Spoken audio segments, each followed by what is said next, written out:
Amara Linus, a devoted Nigerian single mother, faces a fierce custody battle with her influential ex, Tobi.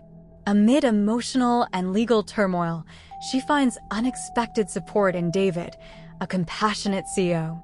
Just as hope begins to surface, tragedy strikes. Chioma disappears, thrusting Amara into a new fight for her daughter's life. Amara hadn't let go of her phone in hours. Even after the call ended, those 4 haunting words, "You'll never see her." She held the device like a lifeline, as if Chioma's voice might somehow break through the silence. But the silence screamed louder than anything she'd ever heard. Her body trembled, yet no tears came. Just numbness. Thick and paralyzing. That night, sleep never came. She paced the living room like a ghost, fingers tugging at her sleeves, heart pounding with questions she couldn't answer. How did they get in? Who could have known the house layout? The locks? The timing? And more terrifying, if it wasn't Tobi, then who? For days, she had been so sure her ex was behind it. The threats, the manipulation, it all pointed to him. But Tobi was still in police custody, and his shock at hearing Chioma was missing had seemed real. Too real. Either he was the greatest actor alive, or he truly had no idea. That was what scared her most. David didn't sleep either. He moved quietly around her, managing logistics while keeping his own panic on a tight leash. The next morning, he sat beside her with his laptop open. "I've hired someone," he said softly. "A cyber analyst. Ex-security intelligence. He'll trace the call." Amara nodded, unable to form words. Her voice had been buried under layers of dread. Hours passed before the analyst, Michael, a stern man with eyes that had seen too much, sent his findings. Amara leaned in as David scrolled through the report. Her pulse thudded with each word. "It wasn't just a prank," Michael said over speakerphone. The call was routed through encrypted relays. Sophisticated. Whoever did this knew what they were doing. Amara's breath hitched. "So, it's professional?" Michael hesitated. "More like, practiced. And there's more." David's jaw clenched. "Go on." "We cross-referenced the coordinates of the tower pings from that call. It matches a location where a child went missing 3 weeks ago. 7-year-old. Same hour. No leads." Amara's heart sank. "That's not possible." "It gets worse," Michael continued. "Another girl vanished from the next town a month before that. Same pattern, window open, no forced entry, no ransom demand. Just gone." A chill tore through Amara's spine. 3 children. Now 4. David tightened his grip on her hand. "This isn't random." "No," Amara whispered, voice cracking. "This is something else." In the corner of the report was a map, marked with small red pins, each one a missing child. The pins formed a slow, creeping trail, moving inward. Toward Lagos. Toward her. Her mind reeled. Were they collecting children? For what purpose? Why Chioma? The shadows weren't just behind her anymore, they were circling. And for the first time in her life, Amara realized she wasn't just fighting for her child. She was facing something far bigger than she could have imagined. Amara's feet burned from walking, but she didn't stop. Every morning since Chioma vanished, she woke up with one mission: find her daughter. Logic had failed her. The police were slow. The cyber investigation hit a wall.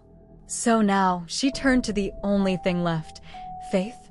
She moved from one prayer house to another, eyes hollow, voice hoarse from constant praying. Some pastors simply laid hands and murmured vague prophecies. Others asked for seed offerings Amara didn't have. Still, she kept going. Every step, every whisper, was a plea to heaven. She wasn't just seeking hope anymore. She was chasing it through muddy roads, candlelit altars, and smoky incense-filled rooms. She even went to a Babalawo, an old herbal seer deep in Ikorodu, whose compound smelled of earth and time. Shame tugged at her, but grief was louder. He stared at her without blinking, tossed a handful of cowries, and muttered something about spirits with unfinished business. Amara left more confused than she entered. It was the 6th church she entered that week where she finally heard something that stuck. The prophet, an old man in white with clouded eyes, didn't ask her name. He simply said, "She's in the lion's den, but the lion is chained by guilt." Amara blinked, stunned. "What does that mean?" He didn't answer.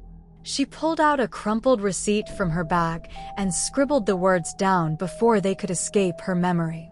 The lion's den? Guilt? Was it Tobi? Someone else?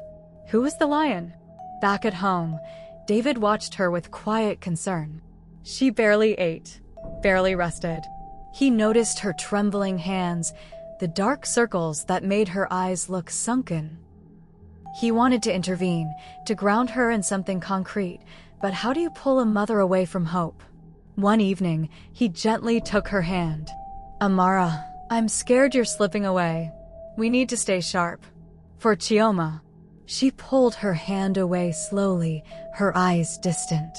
"You didn't hear him, David. The lion is chained by guilt. That means there's still time. She's still alive." Her voice cracked on the last word. David said nothing, but inside, he feared what Amara might become, if that hope ever broke. The knock on the door came just past midnight. David rose first, cautious, peering through the peephole before opening to reveal the private investigator, eyes sunken, face tight with urgency. "I found something," he said, wasting no time as he stepped inside. His laptop case thudded onto the table, and within seconds, the screen flickered to life. A CCTV camera, one of those low-resolution municipal feeds, caught movement at the street corner near your house. It was encrypted. Took me a while to get into it. Amara sat forward, heart thudding so loudly she could barely hear. The footage began. Grainy, dim, but clear enough. The timestamp read 3:18 a.m. A small figure emerged from the shadows. Chioma, barefoot, disoriented. A woman appeared behind her, dressed in a faded cleaner's uniform, hair wrapped in a scarf. She reached for Chioma's hand, and the girl followed her willingly. Amara's stomach twisted. There was something disturbingly familiar about the woman's walk. The slight limp. The way her left hand hovered protectively over the child's back. "Wait," she whispered, leaning in. "Pause it. Go back. That walk." David rewound it. Amara stared harder, then gasped. Her fingers flew to her mouth. That's Auntie Ronk." The room fell still. David blinked. "Who?" "Auntie Ronk," Amara said again, voice cracking. "She was my mother's friend. Practically family. She used to braid my hair, tell me folk tales, scold me for skipping chores." Her breath hitched. "But she died. At least, that's what we were told. She disappeared during the market fire years ago. No one saw her again.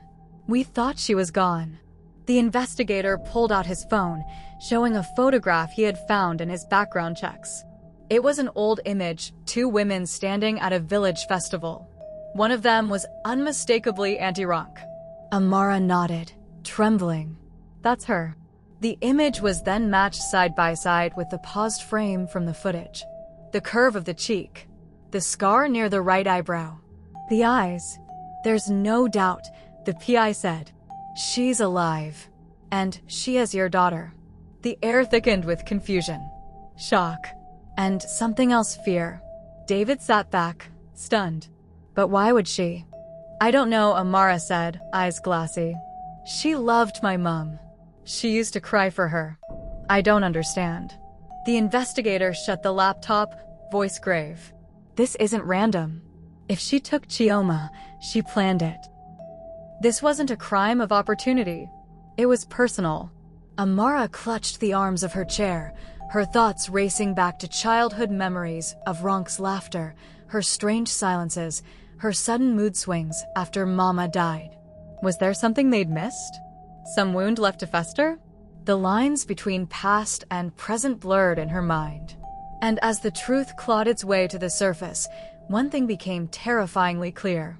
This wasn't just about Chioma anymore. It was about secrets buried for years. And the woman who had risen from the ashes to rewrite the story. The hospital stood at the edge of town, its walls faded and chipped, windows barred with rusting grills. Amara gripped David's hand as they walked through the gates of the psychiatric facility. The air smelled of antiseptic and rain-soaked earth. Her heart beat wildly, torn between dread and fragile hope. They met with an older nurse named Nurse Chioma, her eyes tired but kind. She remembered Ronk immediately. "Oh, yes. That woman," she said with a soft shake of her head. She was quiet, mostly. Kept to herself. But every now and then, she'd sit by the window and whisper things. Said she was undoing a wrong that wasn't hers. We didn't understand what she meant. Amara swallowed hard, her mouth suddenly dry. Was there anything she left behind? Anything at all? Nurse Chioma nodded slowly and led them to the storage room. A worn, cloth-bound journal was pulled from a drawer, its pages weathered and curling at the edges. Amara opened it with trembling fingers. Inside were sketches, childlike but haunting. Dozens of them. Children holding hands in a dark room. A little girl with braids standing alone in a forest. Shadows stretching from the corners of every page like reaching hands. And scattered between the images, the same phrase repeated over and over. Not mine, but mine to return. Amara stared at the words, her chest tightening until she couldn't breathe. She clutched the journal to her chest, the weight of it almost too much to bear. In the parking lot, she collapsed to the ground, knees hitting gravel, tears spilling freely. The journal lay beside her as she cried, loud, broken sobs that startled the nearby guard. David knelt, arms around her, but she barely felt him. All she could think about was Ronk, once her mother's closest friend, now a woman lost in shadows, carrying pain Amara never knew existed. Why Chioma? Why now? What does this mean? The answers lay buried in madness, memory, and grief. And Amara knew one thing for certain. Whatever this story was, it began long before her. And she would have to go back to the very beginning to uncover the truth. The prison gates clanged shut behind her with a finality that echoed in Amara's chest. She shouldn't be here. Every step toward the visitor's booth felt like walking back into a nightmare she'd fought hard to leave behind. But when the police said Tobi requested to see her and claimed to have a clue about Chioma, she couldn't ignore it. Tobi sat on the other side of the glass, looking thinner, paler, but still wearing that infuriating smirk like a badge. He picked up the phone, fingers steady. "You came," he said, voice low. "Just talk," Amara replied, arms folded tightly. "I might know something. A name. A contact. Someone whispered it to me the night I got here." Her heart skipped. "Tell me." "Not so fast." He leaned in. "I want something first. You go public, withdraw all the accusations, say I was framed, say I'm not the villain. Then I'll give you what I know." Amara blinked. Disgust flared in her chest. "You're bargaining with our daughter's life? She's your daughter. She was never mine. But you want her back, don't you?" "Back home," Amara paced. Her mind reeled, torn between fury and desperation. When she finally told David, he exploded. "You even considered it?" he shouted, pacing. "You let that man blackmail you just to clear his name?" "I didn't agree," she said. I didn't say no." David stared at her, jaw clenched. "We'll find another way." But Amara's eyes flickered with something he couldn't name, something only a mother lost in the dark could understand. Later that night, she opened her journal and scribbled the name he hinted at. She would go deeper if she had to. She just hadn't told Tobi yet. The knock came just after sunrise, a soft, deliberate tap that stirred Amara from a restless sleep. When she opened the door, no one was there. Just a small brown parcel on the doorstep. She bent down, heart thudding, and picked it up with trembling hands. The moment she saw the chipped edges of the box, her breath caught. Chioma's music box. She hadn't seen it in over a year, not since they moved from their old apartment in Makoko. She ran her fingers over the faded ballerina sticker on the lid, then slowly opened it. The melody played, faint and scratchy, and inside was a folded piece of paper. Unfolding it revealed a crudely drawn map, lines that curved like crooked rivers, buildings sketched in jagged blocks. One spot was circled in red, and beneath it, 5 words scratched in messy handwriting. Last place she smiled. Amara's legs nearly gave out. She showed David and the police the moment they arrived. They didn't waste time. Within the hour, they were back in Makoko, winding through the narrow, swampy paths of the floating slum, toward the apartment they once called home. The door creaked open with a reluctant groan. Dust hung heavy in the air. The living room was empty, faded chalk drawings still clinging to the walls. A broken toy sat in the corner. It felt like walking into a ghost's memory. They searched in silence, hearts tight with fear. Then, from under the bed, one of the officers pulled something out, a small, worn pink shoe. Amara recognized it instantly. Chioma's. Tears welled in her eyes as she cradled it. David knelt beside her, jaw tight. She was here, he whispered. But where is she now? Amara asked, voice barely audible. No one had an answer. But the air had shifted. This wasn't just a clue. It was a message. Someone was playing a game. And Chioma was the prize. Tola hadn't expected to feel nervous meeting Kunnel again, but as she sat across from him in the back booth of a dusty roadside bar, her fingers kept twitching around her glass. He looked older now, wearier, like someone carrying a truth too long. I need you to be straight with me this time, she said, her tone sharper than usual. No riddles. Kunnel nodded, eyes darting around to ensure no one was listening. I've been thinking about something Tobi said months ago before all this mess blew open. We were drinking, and he was ranting about how you and Amara ruined his name. Then he laughed, actually laughed, and said something about a woman who takes things for penance. Tola leaned in, her pulse quickening. What does that mean? He hesitated, then pulled a scrap of paper from his pocket. That's what I've been trying to figure out. I didn't think much of it back then, but recently. I remembered this place. A warehouse. Off-grid. He used to meet someone there. She took the paper, frowning at the scrawled address. It's not even in Lagos proper. No, Kunnel said. It's tucked past Betagri. No registration, no cameras. But Tobi always left those meetings different. Quiet. Shaken. Back at their safe house, Tola relayed everything to Amara and David. David immediately called the police. We can't go charging in. If she's there, one wrong move could cost everything. The police agreed. They began preparations for a stealth operation, plainclothes officers, silent comms, backup waiting a few streets away. The kind of mission meant for whispers, not headlines. That night, as Amara stood staring at the map on the wall with the warehouse address circled in red, a chill ran through her. Do you think she's there? She asked softly. David stepped beside her, jaw clenched. We'll find out. But whatever happens, we go in smart. We go in together. Outside, the night grew thick and heavy, like it too was holding its breath. The storm was coming, and someone was waiting in the dark. The warehouse loomed like a shadow against the night sky, weather-beaten walls, rust-eaten windows, and silence so heavy it pressed against Amara's chest. Her fingers clenched tighter around David's hand as the convoy of unmarked police vans eased to a halt a few blocks away. Flashlights clicked off. Radios were hushed. This was no longer just a rescue. This was a reckoning. We move on my signal, Inspector Bello murmured, scanning the perimeter through thermal goggles. No shouting.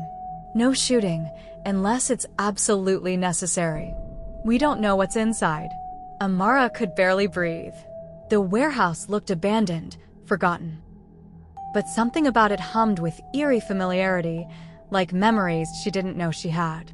Her feet felt glued to the earth, her heartbeat louder than the wind whistling through broken vents.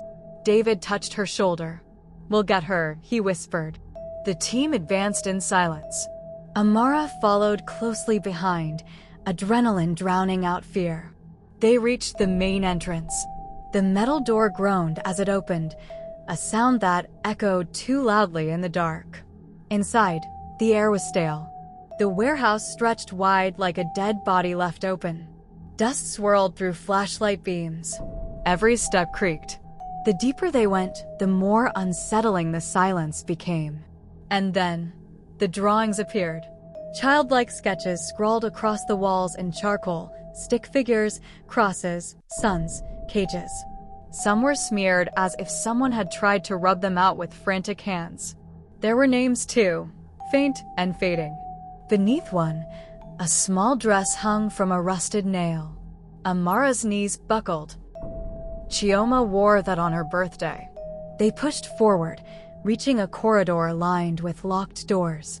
Officer Musa used a crowbar, prying each one open, heart pounding. The third door groaned open, and there it was. A voice, faint, fragile, like the whisper of a dream. "Mummy." Amara screamed her daughter's name. She sprinted, ignoring the yells behind her, crashing through the darkness. The room was dimly lit by a flickering bulb overhead, and there, curled on a makeshift mattress with her teddy bear clutched to her chest, was Chioma. Tears blurred Amara's sight. She fell to her knees, scooping the girl into her arms. Chioma was light, too light. Her cheeks sunken, her skin cool. But she was breathing, alive. "I've got you, baby. I've got you." A rustle behind them made Amara turn. Auntie Ronk stood there, hair matted, eyes glassy, body trembling in a cleaner's uniform faded with time and sweat. She held nothing in her hands. Her face, once warm and familiar, was contorted in a strange mix of confusion and grief. "I didn't hurt her," she said, voice cracking. "I swear, I just wanted to return her to light." That's what the voices said. That I had to fix what I failed. The officers moved in slowly, weapons lowered. Ronk didn't resist. She sank to the floor, weeping into her palms. "I thought I was saving her," she sobbed. "I thought I was undoing the wrong." Amara held Chioma tighter, shielding her with her body. David knelt beside them, arms wrapping around them both, grounding them. As Ronk was taken away, the team cleared the area, finding traces of other children once held their old toys, tattered books, fingerprints smudged on the walls. But this night belonged to one victory. Chioma was safe. And yet, as they stepped out of the warehouse into the cold breath of dawn, Amara knew the shadows weren't gone. They had only just begun to lift. Amara didn't let go of Chioma the entire ambulance ride. She held her daughter like something fragile and holy, her tears soaking into the girl's tangled braids. Chioma barely spoke, only whimpered when the sirens wailed too loud or the lights flashed too bright. But her small hand gripped Amara's tightly, as if anchoring them both to life. At the hospital, doctors moved swiftly. For lines, soft voices, questions that made Amara's skin crawl. They ran tests, treated bruises, and monitored her vitals. "Physically, she'll be okay," one pediatrician said gently. "But emotionally, this will take time." Amara sat by the bedside through the night, watching Chioma sleep. Even in slumber, her little face twitched, as if fleeing from monsters only she could see.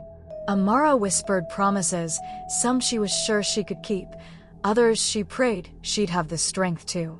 David arrived the next morning, coffee in hand, his eyes red-rimmed from a night without sleep. He kissed Amara's forehead and took over when she needed to shower. Then, together, they met with the police. "I want to press full charges," Amara said, her voice shaking but firm.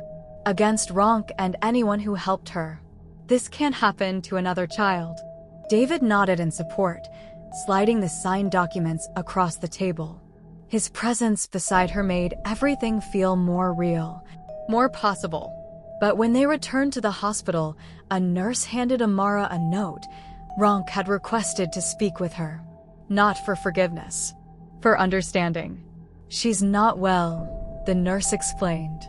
Psych evaluations show delusional behavior. She genuinely thought she was protecting Chioma. Amara's breath hitched. She remembered the drawings, the muttered phrases, the way Ronk wept when they found her. She sat quietly by the window, watching the morning sun break over Lagos. Part of her wanted justice. The other part didn't know what to call the storm inside. Ronk had stolen her daughter. But was she a criminal?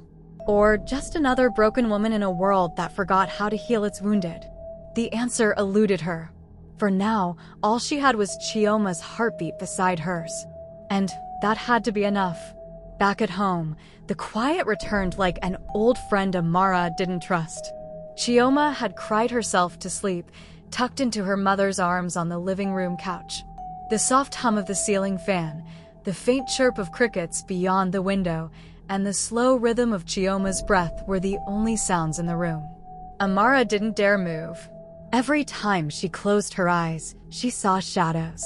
Every time Chioma stirred, she held her tighter, as if to assure both of them that this time, it was really over. David stepped in softly, holding a small brown envelope with a red wax seal. His face was unreadable. "This came by courier," he said, voice low. "No return address."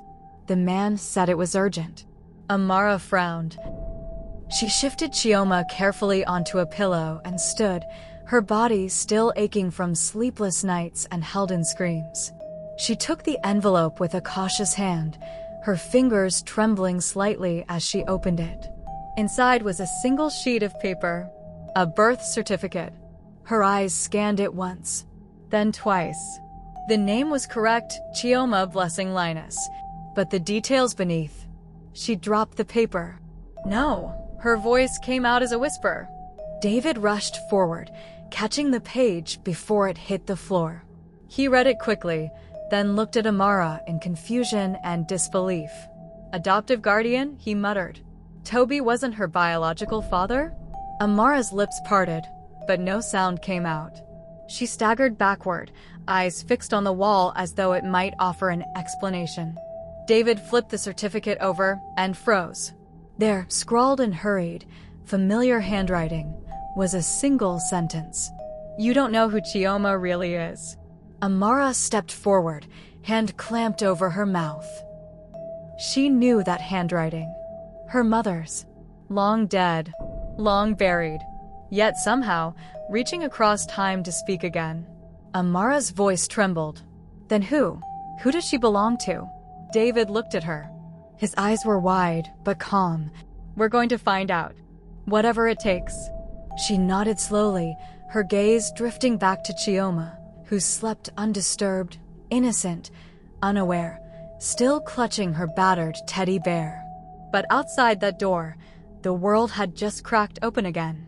And this time, the secrets waiting in the shadows threatened to rewrite everything. Fade to black. To be continued. If you enjoyed this story, don't forget to subscribe to this channel and turn on the notification bell so you'll be the first to know when part 4 drops. You won't want to miss what happens next.